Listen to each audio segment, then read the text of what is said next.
every single dude that I knew that was about it in business, they were disciplined, right? Discipline. Now this one right here is spooky because I met a lot of men who were very successful financially, and they thought because they had money, they didn't have to be disciplined, and they ended up losing everything. They ended up losing everything. They weren't disciplined, right? They became alcoholics, right? Sex addicts, right? Didn't move with integrity.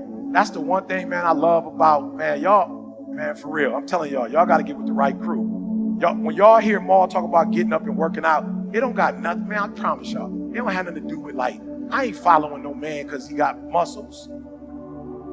I'm following Maul because he got muscles that come from discipline. Like, I promise you, you call Maul, like, yo, Maul, the podcast, you heard the podcast. Yo, Maul, we want you to go see this. They try to, you know what I'm saying, get Maul to see his billboard that's out there. Trying to trick Maul. Maul like, I can't do it. They like, we need you to come right now. He like, this is my workout time. Whatever you trying to show me, work out. I got to work out. I'm trying to get on this scale and be the same height, the same weight I was when I was coming out of college. That's discipline. I was like, you on a scale when? He's like, every day. I was like, that's my problem. How you been on the scale? How you been on the scale? About 5 years. I'm just guessing. I'm 189. You know what I'm saying? See, I feel 189. You know what I'm saying? The way my pants fit. 189. All right, let's go. Here's where me and my wife get into it. So my wife was like, first she said, you know, you need more structure. I was like, in my company, I don't need no more structure. Structure ain't the problem. I'll go show you a whole bunch of structure. I said, I got it, sweetheart. I'm not willing to make the adjustment, but I don't run the type of company where I want to get up every day and, what's the word I'm looking for? See, like I don't want to get up every day and be nobody's boss. Does that make sense? Like I don't want to get up and micromanage nobody, right? So the challenge is, at some point, you're going to have to learn to be disciplined. You're going to have to learn, if you say you're going to wake up at 8 o'clock, you're going to get up at 8 o'clock, no matter how you feel. Like you got to be disciplined. And to get to the next level of success, you can't just have energy when you got energy. I want to make sure y'all catch that. If you're running a business and it's 365, then 365, you got to wake up every day and you got to go get it. Why? Because if you don't hunt, you don't eat. So here's the deal. If you hunted in January and you got enough food for January, you don't get to chill February. You got to get up in February and go get enough food. And so what a lot of us do, we aren't disciplined. Like we're not self-motivated. We're not self-regulated. We need outside people to push us. And that's not how the Creator made us. He didn't make us for other people to be over us. So here's what I told my wife. Sweetheart, if another human can tell you to get up and go to work and do what you're supposed to do, why can't you pretend like if you need another human, be the human. You be that human. If you need somebody to tell you need to lose 100 pounds, be your own voice to tell yourself you need to. Don't go pay nobody $50,000 to lose weight when you can do it yourself. And I'm not saying don't get a person, but at some point you got to cut that person off. Why? Because if you don't have personal discipline, you'll never get to the next level. The next level is not something that's far away. Like Maul said, the next level is execution is not something that, you know, we do. It's something that we are. And most of us aren't disciplined. It's like you just go, like you drink, so you just go, you can't tell yourself, you know what, I'm not mad at you drink, but you got to drink during the weekday. Like you drinking in the morning before you go to work.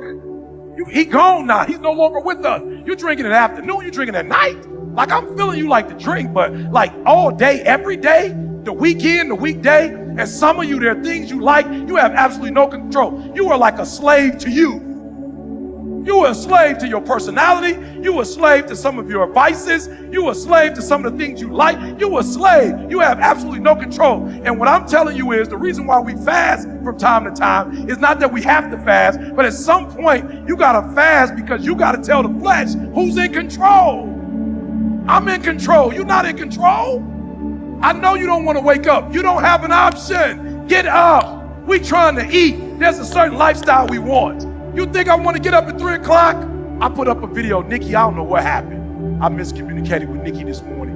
I'm supposed to do the videos at 3, or either I give them to Nikki and then she'll do them some kind of way. I don't know. I must have went to sleep, woke up. I didn't know what time it was. So I sent Nikki what I wanted to say. And I looked this morning, I sent it at 12 o'clock at night, midnight. I thought I sent it like 10:30, 11. So when I got up, it was like 3 something our time. And I was like, shoot, I ain't put my video up. and I put the video up, and I heard something in the back of my mind say, oh, it's okay, you on vacation. I said, what? Oh, it's okay. They'll understand. I said, little man who getting up at 3 to read my stuff because he got somewhere to go, he don't know that I'm on vacation. He don't know that I'm here. That don't got nothing to do with his life. He don't know I'm in Mexico. I ain't posting no video. He don't have the slightest idea. He just know wherever he live in the world, at my 3 o'clock, he uses that stuff to do what he's supposed to do, and he's sitting there waiting. And an hour go by. He like, I guess he ain't posting today. Listen to me. I was so late posting, I almost didn't want to post because I was embarrassed. I'm like, I'm about an hour and 50 minutes, 2 minutes off. I'm 2 hours off. God said, post it anyway. That's discipline. Well, I don't got to post no videos. I'm way past posting videos. Posting videos was something we did to blow up. We blew up. I don't got to post videos. I don't post videos to get motivated. I don't post videos to get inspired. I post videos to be disciplined. Get your butt up and post a video. Either you post it the night before to Nikki, and she does it, or when you get up at 3 o'clock and you do it. That's discipline. There's a certain time frame that I'm supposed to eat, and certain things I'm supposed to eat and then not eat after a certain time. I'm making money. I can eat whatever I want, but I'm trying to discipline myself because there was a time I did not discipline myself. You are not where you want to be, not because you need any more gifts. You don't need nothing else. You need to discipline yourself. You need to learn to tell you no. You keep talking about everybody else. You can't tell no. You can't tell you no. You can't tell you stop. You can't tell you quit. You can't tell you nothing. You got to get to a point where you're disciplined. And what separates the talented, if everybody's talented, if everybody's equally gifted, what separates us is discipline. We break through and we break them. So everybody always asks me, E.T., what was it like being homeless? I don't remember. What was it like eating out of trash cans? I don't remember. I ain't on that. Let me tell y'all the hardest part of my life.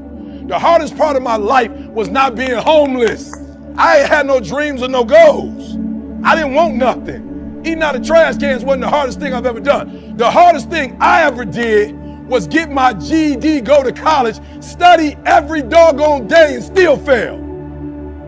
That's hard. That's hard. When you writing a paper for 3-4 weeks, you turn it in and you still get a 2.0. That's hard.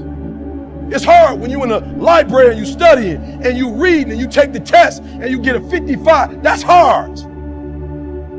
So what I want you to understand about the breakthrough is that 90% is work, but the last 10%, that's fight.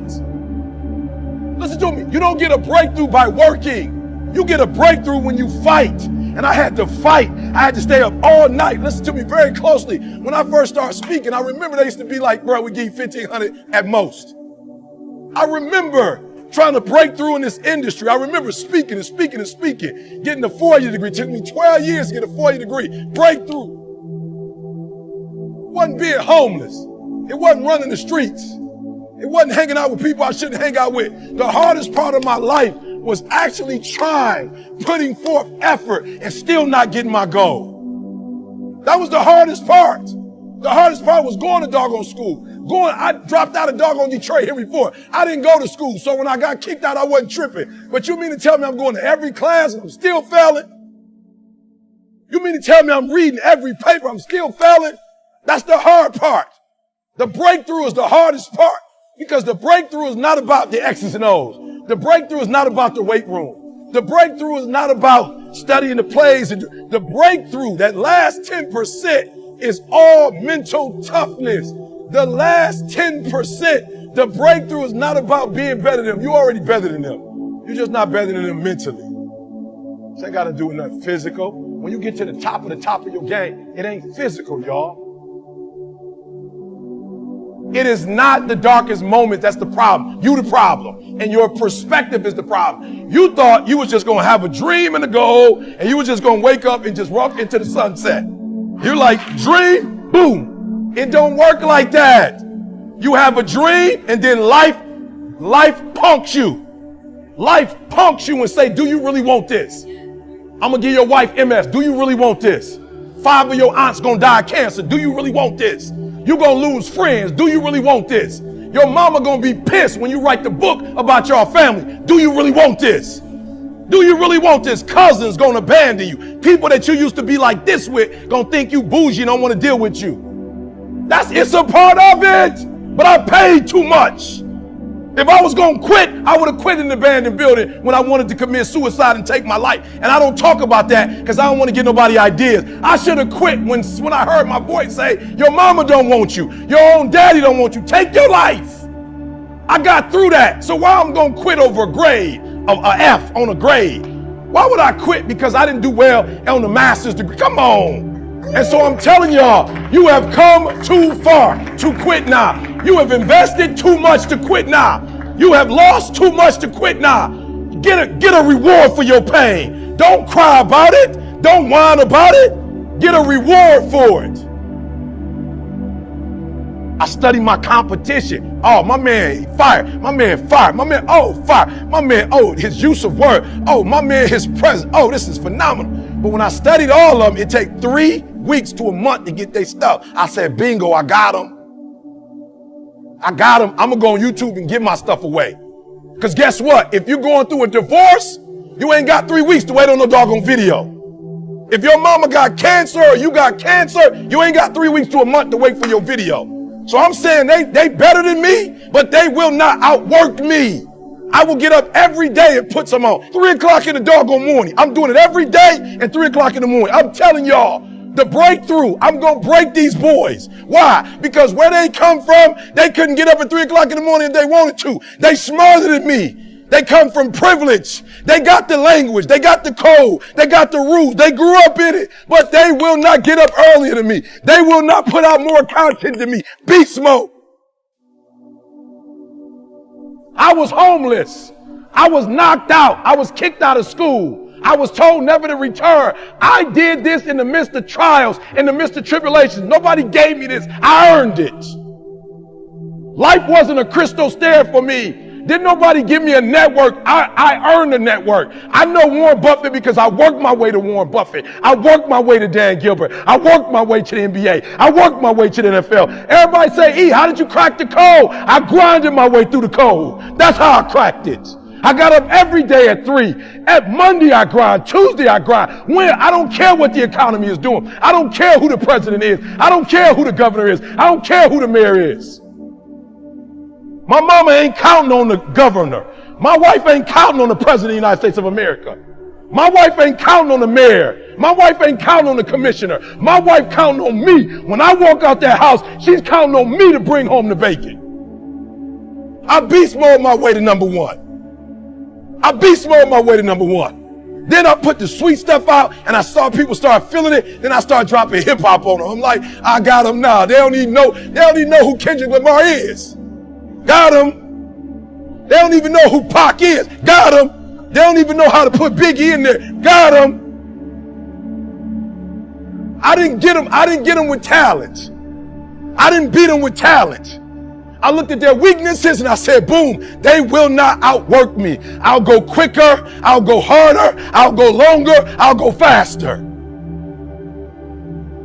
A game, all I got is an A game. I ain't got a B game. I ain't got a C game. When I finish, people are relying on me. Some of y'all, when you get on the field, you forgot.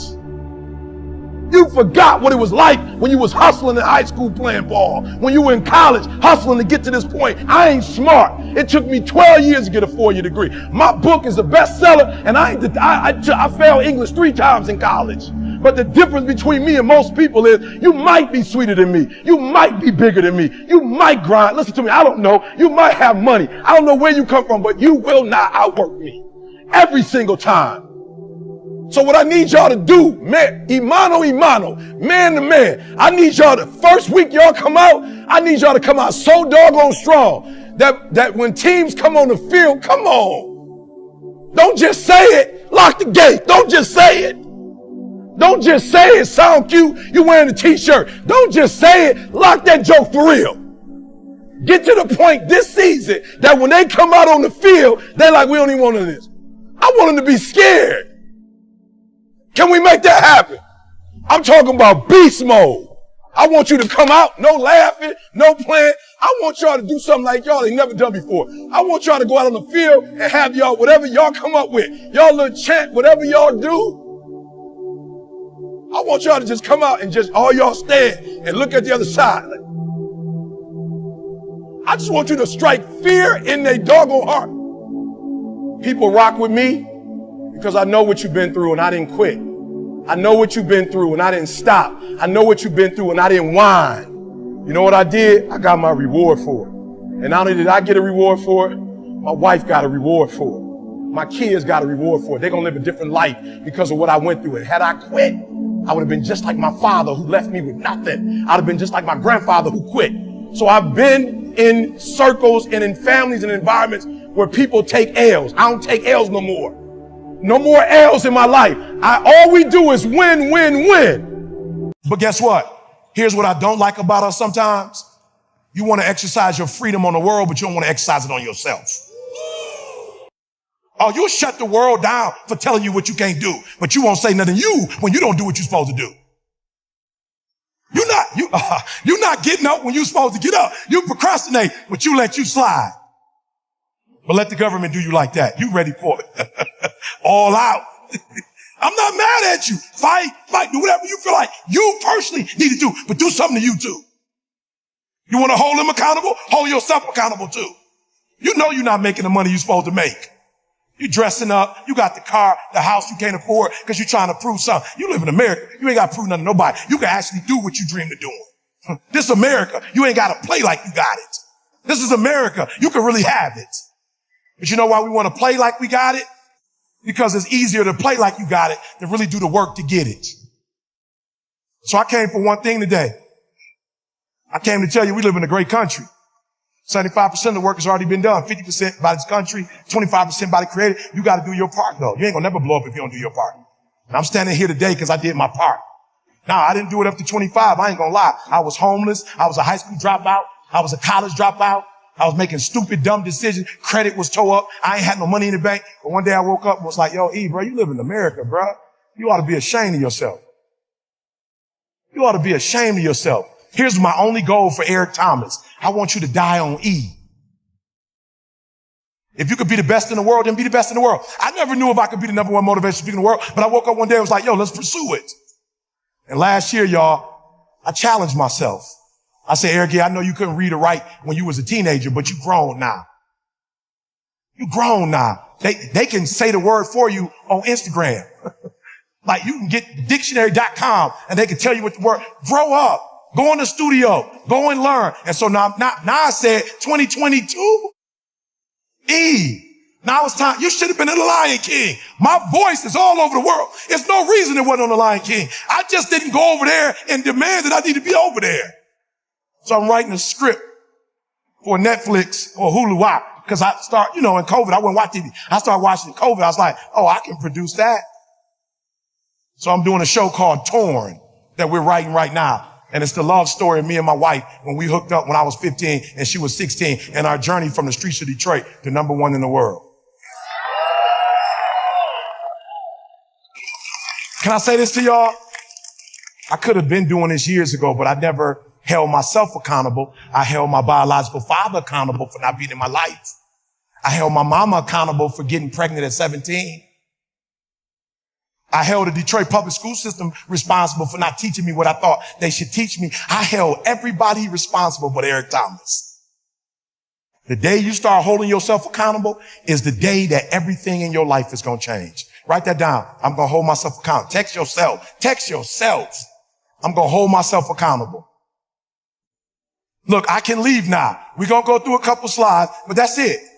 If you hold you accountable when you leave, if you discipline you, if you put you on punishment, if you determine that you're going to learn this product, that you're going to learn this industry, that you're going to take everything that you were given and take it to another level, I guarantee you in this country, there's nothing you can't have.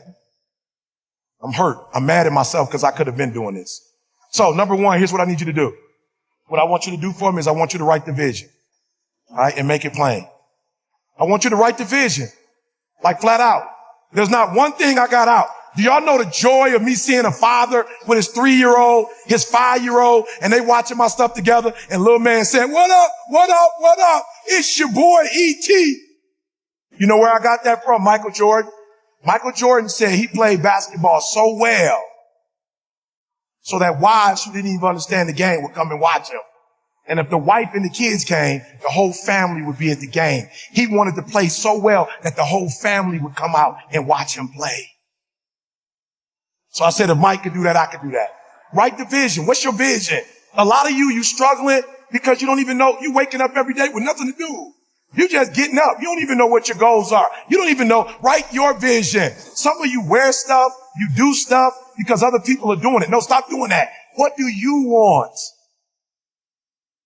In Michigan, y'all, I just moved to Cali, I told you 2 years ago.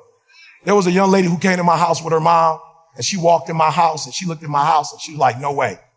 Her mother was like, don't be rude, sweetheart. She was like, I'm not being rude, no way. And I was like, what you mean, no way? She's like, no way you live in this house.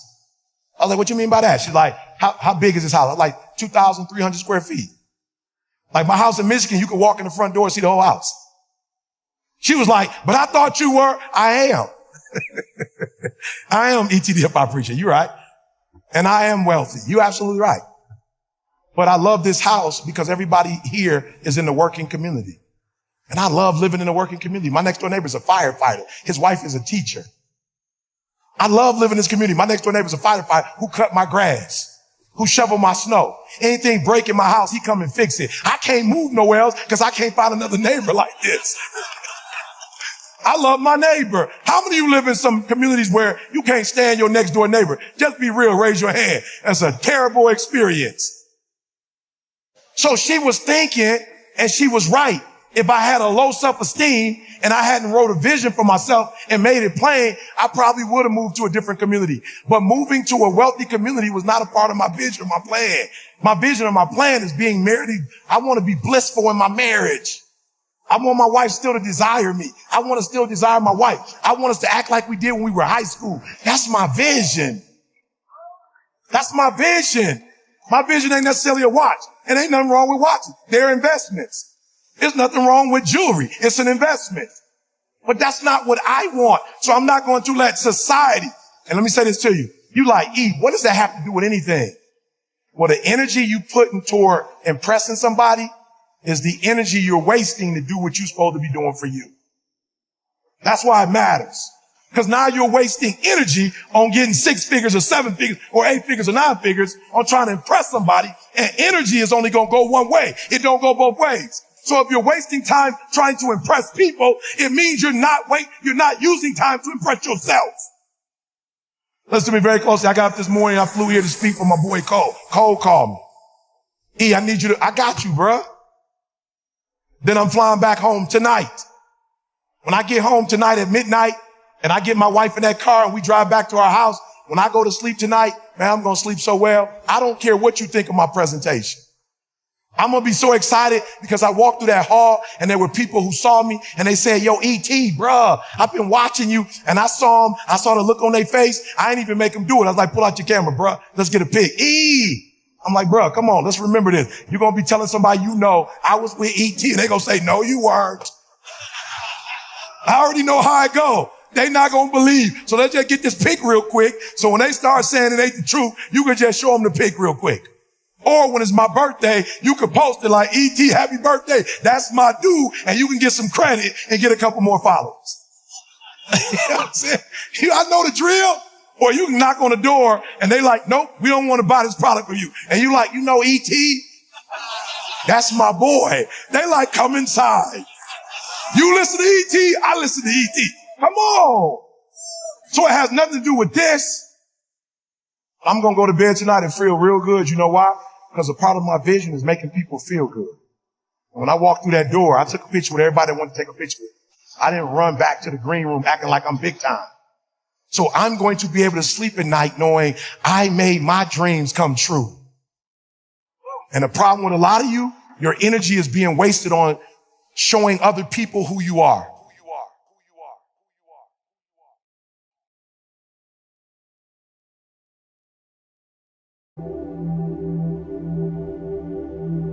All right, you're the only thing in the way of igniting your power, your purpose, and your why. I'm just being real. Every character that you read about is a human with their little challenges. But they operate in their superpower. So the second one is it's going to be tough to make good decisions and be with people who making bad decisions. I got a friend who at 40 years old, he's probably got 4% body fat. He played high school football. He played college football, was supposed to go to the pros. He should have been in the NFL, but when he got to college, he started hanging with guys who like to smoke, drink, and fight. And they got in fights every single year. Freshman, he got into a fight. Sophomore, he got in a fight. Junior year, he got into a fight.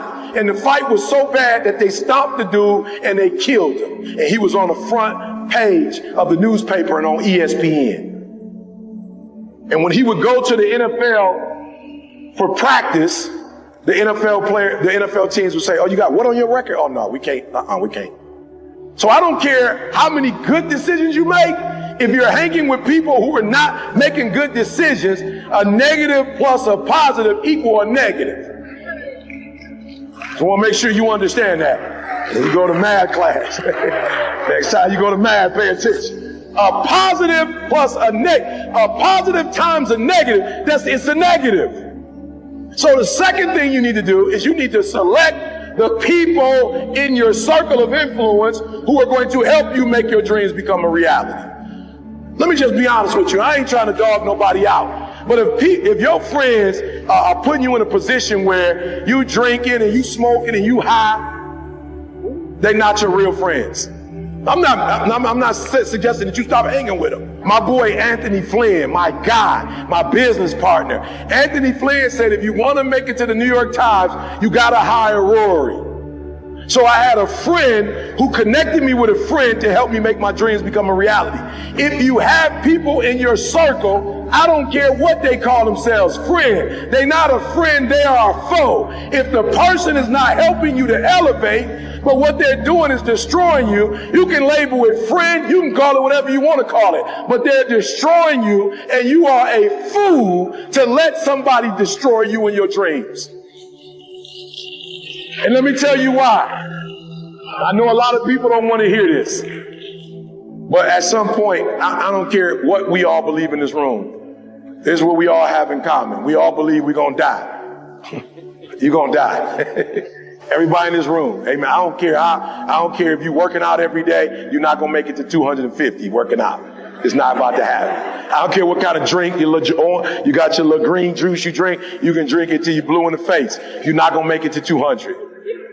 I'm just being honest. You're not going to make it to 200. And if you make it to 100, you probably won't have your youth. So because you don't live long, you don't have time not to make your dreams and goals become reality. Every single day, because you don't know how long you have, every single day should be about what can I do? What can I have? What can I be? And you got to hang out with other people who are on the same trajectory you're on. I'm just being real, y'all. I'm from Detroit, right? Detroit ain't won. We won one playoff game since 1957. 1957. I just want to show y'all something. The second one is friends. Say friends or foe. Come on, friends or foe. There's nothing in the middle. Like there's no middle thing. They're either a friend and they're elevating you, or they're a foe, they tearing you down. There's no middle ground. So I'm a Lion fan, right? And so, years ago, everybody would just, Stafford is the worst quarterback. Stafford getting hit. Stafford bringing us down fourth quarter, 2 seconds left. He trying to throw a touchdown, hit, throw the touchdown. They're like, Stafford is whack. We can't stand Stafford. Just get rid of him. And if we get rid of him, we're going to win some games. Stafford left the Lions. He went to the Rams, an organization that want to win, an organization that pay people to win, an organization that has won before. They brought in the best of the best. And in 1 year, he left the Lions and he won the Super Bowl. 1 year. 1 year, he left a losing franchise. Went to a winning franchise and won a Super Bowl. Now he got all kind of AT&T commercial. He got pizza. He got Ford F-150 trade. He never had that when he was with the Lions. Why? Because when you're hanging with losers, you lose. But when you're hanging with winners, you win. And there is no middle ground. There's no middle ground. Now, we got to be honest. You may like hanging with people who bring you down. That's okay. Keep hanging with them. I'm not suggesting you stop. But don't lie to yourself and say that a foe is a friend. Call it what it is. My man don't mean me no good. We doing dumb stuff that could put us in jail, stuff that could... So let me just put it like this to you. Go do your homework when you get a chance. Alcohol is going to tear your brain. It's going to destroy your brain. Marijuana, you call it whatever you want to call it. Studies show it will make you lose brain cells. Now, some of you in this room, you ain't got enough to be losing. Okay, you want to be smart about this. Okay, you ain't got a whole bunch of them to be losing. I'm just being real. I was one of them, right? High school dropout, GED. I'm not playing. I'm not here to play. I'm here to save somebody's life. I'm not here to be liked. There are those of you who you're not already. Your IQ ain't that high already. Don't do stuff to destroy it. Just being honest. Put yourself in a winning situation. Does that make sense? Put yourself in a winning situation. Right? Now, some of you, maybe you got enough brain cells to lose some. You're just that sweet. But a lot of us in this room, we don't have that. So what we want to do is we don't want to do stuff that's going to destroy us and bring us down. We want to do the stuff that elevates us. Does that make sense? Now, we're not better than other people who do it, but this is what I tell people all the time. I went from a high school dropout, GED, to a PhD. I'm not better than nobody. I am more prepared than some people. I made different decisions than some people. It doesn't mean my character is better. It don't mean I'm going to be in heaven. That's not what it means. But it means I made some decisions that make life easier for me. Let me tell you something. I'm a high school dropout. I hate school. Getting a PhD has opened up doors for me that weren't open when I was a high school dropout. It was just a decision that I made. Does that make sense? When you say you got a PhD, it's just certain things you don't have to say. I don't have to negotiate no more. When I was like high school dropout, I had to negotiate. When I had a 4-year degree, I had to negotiate. When you get a PhD, you have to negotiate. When you're a New York Times bestseller, you don't negotiate. You say, this is what my price is. They either take it or they leave it. I'm not negotiating. The university didn't negotiate how much I had to pay for my PhD. There was no negotiating. We didn't negotiate it. It said, this is how much it cost. The dissertation, there was no negotiating with the dissertation. There was no negotiating. So I didn't get to negotiate. So now I've earned the right to charge you what I'm charging. You either pay it or you don't. You don't add stuff. When you make good decisions, you make other people make good decisions when they deal with you. When you make bad decisions, people can make bad decisions on you. Does that make sense? Okay, so just let me be honest. This is what I mean. You go to jail, you made some bad decisions. If they decide they don't want to feed you, they don't have to feed you and can't let nobody do about it. If they decide they want to put you in isolation, they can put you in isolation and your mama can't do nothing about it. You made a decision that was a bad decision, and now other people get to treat you badly because you treat yourself badly. I'm just being real with you. That's what happens. I need you to be clear. When you don't take care of yourself, you teach other people how or not to take care of you. So when you take care of yourself and you make good decisions, you surround yourself with people now who see you are a good decision maker and they treat you differently. And let me tell you what happens 90% of the time when I walk away and they say, no, this is how it's going to be, and I walk away, I usually get a call 24 hours later. Mr. Thomas, about the picture taking, it's just, we thought it through and it's not necessary. You just speak. Does that make sense? Does that make sense? All right. So number 2, we're gonna choose our friends wisely. We're gonna do what? Now listen to me. I'm gonna say a name. Raise your hand if you ever heard of it before. Usain Bolt. You ever heard that name before? Good. What team does he run for? Jamaica. Let me say this to you guys, and I mean this with all my heart. I grew up. I'm a 70s kid. I grew up in the 80s watching FloJo, Carl Lewis, Michael Johnson. Can I be honest with y'all? You couldn't beat the U.S. Olympic team. You couldn't beat us. This guy named Usain Bolt came out of nowhere. He started beating our best players. He beat our best runners, y'all. He was winning the gold. He was so sweet. He would beat them and be looking at him while he was running. He like, nah. They couldn't do nothing. But guess what? There were some other people in Jamaica. Be careful who you hang with. There were some other people in Jamaica, some men who started training with Usain Bolt. And then all of a sudden, Usain Bolt beat us. Then all of a sudden, the 4x4 relay, now they beating us. And then I guess the women found out what they were doing, and the women started practicing with him. All right, you're the only thing in the way of igniting your power, your purpose, and your why. I'm just being real. Every character that you read about is a human with their little challenges. But they operating in their superpower.